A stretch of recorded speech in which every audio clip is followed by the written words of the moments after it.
There you are, friends. Hi, Doc South, the old birthday boy.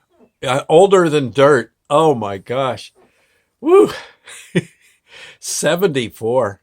And there were times I didn't think I'd make it to 20. But yeah, 70, 74.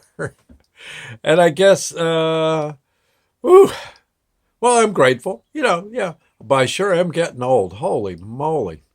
Tell you.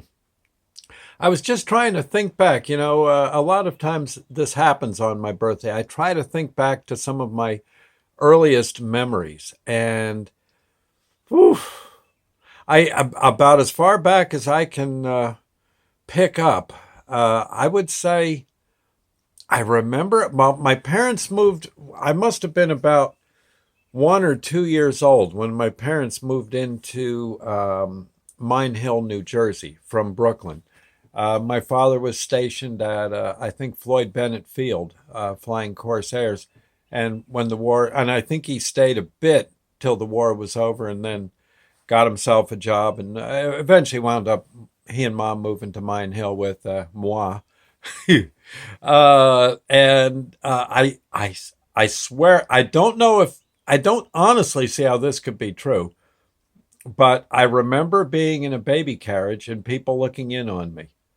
I don't, and now I may have been 3 years old, and we found, my friends and I commandeered a baby carriage, and we were pushing each other around in it, and or riding it down a hill. But I don't think so. I seem to remember it was an evening.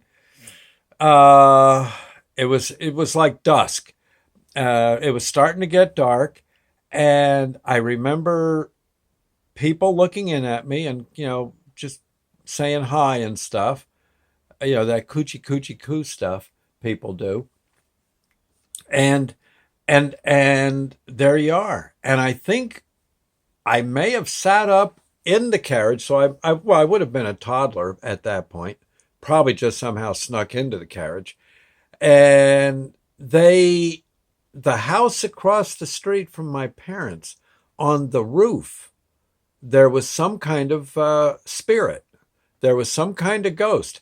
Now that was the McCoy house, and maybe Mr. McCoy was up there. And it may have been near Halloween, and maybe he was pretending he was a ghost and scaring the kids.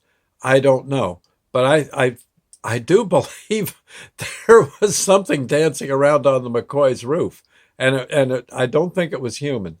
Uh, didn't hurt anyone. I just remember thinking, "Hey, what's that thing?" I wouldn't have even known about ghosts at that time. But if memory serves me right, it may have been. I don't know. I have no idea. Um, Never seen anything like it since. At least not that particular kind of ghost. Anyway. Oh gosh, and what else? Oh gosh, I remember. Whew, trying to think. I remember television when it first came out. Television, the screens weren't much bigger. In fact, they were smaller than the average. The screen on a TV was smaller than the average laptop screen. Yeah, the average laptop screen. And what I'm looking at mine here is what, 15 by maybe 9 inches. Well, the TV would have been about 9 inches high by about 12 inches wide. And you got, I think, about four channels. And you had to have an antenna up installed on your chimney to get, or your roof somehow, to get good reception. And it wasn't good reception. It was always so grainy and stuff, but it was TV and we watched it. And I remember radio having all these shows, like Gunsmoke and The Shadow and all those. Yeah, and they were great shows. Oh my God, they were great. Scare the living crud out of you, The Shadow. Oh my heavens. But there were things like Arthur Godfrey would do an afternoon show on the radio. I don't know if I said it earlier, but Kate Smith, I think, used to be on afternoon TV. She would do a it was sort of like a talk show. Yeah, she'd interview people and I guess have some entertainment. Not much has changed. Sort of like what I guess Ellen DeGeneres' show is like on TV. Kate Smith had one back. This would have had to be something like about 1949, 1950. And it was live TV from Chicago. And everyone was amazed that they were able to get the signal into, I guess they somehow transcribed the signal uh, to to the New York stations. And we got it in Mine Hill. It was absolutely, as far as they were concerned, it was an absolute um, broadcasting miracle. I remember stereo being introduced to radio. And the way you had to do it, you had to get two radios. Okay, the way you had to get two radios. I remember my parents calling me in to hear this.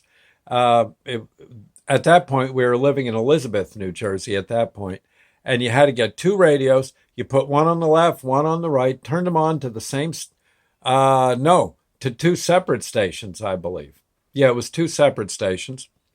And somehow the two stations uh, cooperated with each other to do this. And what you set the stations on the particular radios on the certain stations they told you to set on, maybe 710 on one, maybe 1510 on another, and then what you heard was you'd stand between the radios and you'd hear a Viking ship coming. You could hear them rowing and singing Viking sea chanties.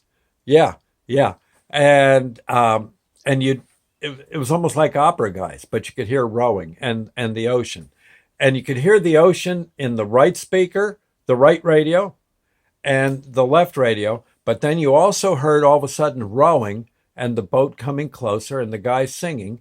And as they passed in front of you, both radios had the guy singing, but it was starting to weaken in the left hand radio. And eventually it went over to the right hand radio and they disappeared. I can still hear that. I don't know if it's available as a recording somewhere, but as near as I know, that was one of the first broadcastings of stereo. And I think WOR did it, but I'm not sure who else helped them. I'm not sure. Uh, I thought it was pretty neat. There was, yeah, I remember movies being a quarter. Steam locomotives were everywhere. That's pretty much, yes, some of the railroads had electric engines like the Pennsylvania Railroad did. Um, that were very fast, did about 90 miles an hour. You didn't even hear them coming. Wow, they're gone. Steam locomotives, yeah, you kind of saw them, smelled them, the ground shook, but they were moving out. And yeah, you'd see, depending on what direction that train was going, sometimes you'd see the firemen in there shoveling coal, or at the other side, you'd see the engineer kind of, he'd wave at you, and as that thing went going by and moving out, stuff like that. Yeah. Uh, there were airlines. I know Newark Airport, I think, was basically just a building or two, nothing fancy. And all the planes, of course, were prop planes. Generally, if I recall right, I think most of them just two engines. I think I could be wrong on that, but there was, and I remember my parents, sitting around drinking beer with their friends, and they'd be talking about the war, and maybe one guy who was in the inventories picking shrapnel out of his arm. I guess he got hit by a, a blast, nothing lethal, of course, but he got hit, and he'd just be picking. The shrapnel went under the skin and into his muscles, and eventually worked its way out. And he'd pull out little hunks of it and give it to us kids, and he'd tell us to save it. We actually had a shrapnel collection, or I did. I don't know about the other kids. I kept one. Yeah, and it was like that. It was very, very interesting times, and it's yeah. I can still remember some of my friends from back then. Jackie McCoy, Sharon, his sister, his older sister, who, even though she probably would have been 8 years old, looked to my eyes as a kid like a teenager. Yeah, I know she wasn't. She may have been. She may have even been, an older woman of 6. And there weren't too many supermarkets, only a few. Yeah, yeah, only a few. Not many at all. Most of you went to there was usually someone had a small grocery store, nearby in your neighborhood, and that's where you went. Yeah, yeah. And everything was a whole lot cheaper. Oh my God. Oh my God. Oh, and you know what was around? I got a box of Cheez-Its for my birthday. One of my favorite crackers. Cheez-Its were around back then. Yeah, they were in a different box, pretty much this logo, although I don't think the little cheese cracker was in the middle. I think it was just a what do you call it, a hyphen? Yeah. And the box was more, I think there were some pictures of little fat chefs running around a big Cheez-It cracker. Yeah. And I don't think they had, I think they had wax paper inside, not this. Yeah. And generally they didn't last long. They went very fast. Uh, I think they almost had a little sharper taste to them back then. Maybe my taste buds were young then and got all the goodness you could get out of a Cheez-It. Anyway, I thought I'd say. Oh no, I'm not complaining. Yeah, 74 years now. Jeez. God, love a duck. Boy, that's a long time. Oh, and pizza. Pizza was pretty good. You didn't see pizzerias everywhere on earth, but where you did see pizzerias, yeah, it was usually pretty good stuff. I think we used to get pizzas at, um, there was a bar my parents used to go to, and I think it was also a bookie joint. And they sold pizzas. They made pizzas in the back room there, and they were pretty good. And then I think down in the basement they had all the chalkboards up for, the races at Belmont and that kind of thing, and the ball games and such. Yeah. Oh yeah. Oh, I'll tell you, it was. I've got to think of write down some more of these memories. It was pretty cool to be alive back then in the baby boomer generation. Okay, I'll see you later, friends. Thank you. God bless. And those of you who wished me happy birthday, thank you. That was very nice of you. And we'll catch you later.